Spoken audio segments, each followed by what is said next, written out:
So Fairy Tail 303, a couple different things happen, mostly a setup chapter, but basically it starts off with Natsu going crazy because Lucy is captured, and he's like, oh, we're gonna get her out of there right now, and automatically is like, Natsu, calm down, you want to go against the kingdom of Fior right now, really?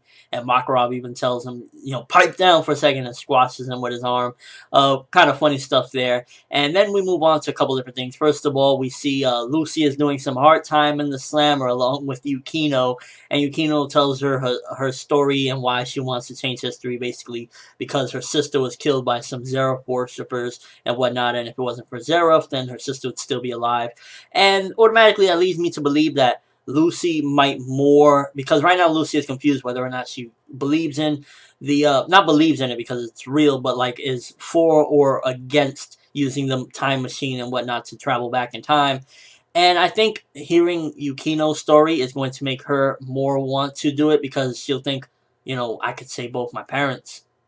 So she might, or the other half is maybe she'll say, like, the shonen cliche, oh, no, what happened is what happened. Maybe she'll go back in time and try to save them, and they won't want to be saved or something like that because, you can't change, you can't touch the history like that. So, time will tell, but I definitely say that Lucy's parents will have a factor on her decision and what she decides to do.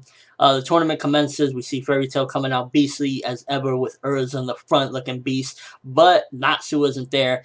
And if you're going to replace Natsu, even though at this point it's like Sabretooth, really, Natsu, solo 2 of their strongest members, so you don't really need him, but if you were going to replace him, wouldn't you put like Mita Jane there instead of Jubia? Because I mean, Jubia, you show her a picture of like Gray on the toilet and she's just going to fall over and be useless. So, as evident in a previous chapters. So it's kind of like, maybe could have put Mita Jane, but I don't even think Fairy Tail is that worried about the tournament at this point either because they're more so focused on Lucy. But still, I don't know, maybe I'm just sour to Jubia at this point based off what happened in the last fight she was in where she kind of just like got all gaga over Gray for a second and then got kicked out of the water bubble. So maybe that's really what it is, but I don't know. I think a better replacement would have been Mita Jane. But for the mission to protect Lucy, we also need some powerhouses. So we got Natsu and Mita Jane and Wendy because they're going behind the scenes. And that's what I kind of like about Fairy Tail. They're very prideful. They don't play by the rules. And, on one half they're going to fight the tournament. But just in case they try to screw Fairy Tail over, they got a backup plan to go and free Lucy and whatnot. So that's kind of cool. And we see in the chapter as well, Sting is kind of depressed and sad over losing a fellow Nakama. And it's kind of funny that, he lost a Nakama from another Nakama. Somebody that he promised to protect was killed by a fellow Nakama. So maybe he might put on an orange mask or a spiral-shaped mask and try to take over the world at some given point. Who knows? Because right about now, he seems pretty down about it and depressed. But what happened to Genma? Is he officially dead from Sting's blast?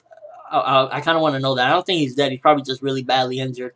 And all in all, okay setup. Nothing really too complex happening. We just got the motions going of what's going to happen. I wish we would have got the beginning of at least a fight because we don't even have a fight going on at this chapter. It's just like start setting up everyone coming out and whatnot.